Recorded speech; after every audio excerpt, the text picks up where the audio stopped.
ছত্রিশ জুলাই বলতে কত তারিখকে বোঝানো হয়েছে?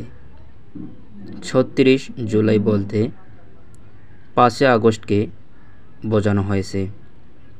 জুলাই শহীদ স্মৃতি ফাউন্ডেশন প্রতিষ্ঠিত হয় কবে? জুলাই শহীদ স্মৃতি ফাউন্ডেশন প্রতিষ্ঠিত হয় ১০ সেপ্টেম্বর ২০২৪। জুলাই শহীদ স্মৃতি ফাউন্ডেশনের সভাপতি কে? সভাপতি হচ্ছেন ডক্টর মোহাম্মদ ইউনূস। জুলাই শহীদ স্মৃতি ফাউন্ডেশনের সাধারণ সম্পাদক কে? সাধারণ সম্পাদক হচ্ছেন সার্জিস আলম। আবু সাঈদ শহীদ হন কবে? উত্তর ১৬ই জুলাই। জুলাই বিপ্লবের শহীদদের নিয়ে লেখা গান তোমাদের ভুলব না এর গায়ক কে? এর গায়ক হচ্ছেন শান শায়েক।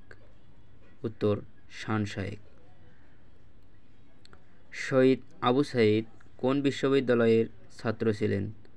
উত্তর বেগম রোকেয়া বিশ্ববিদ্যালয়।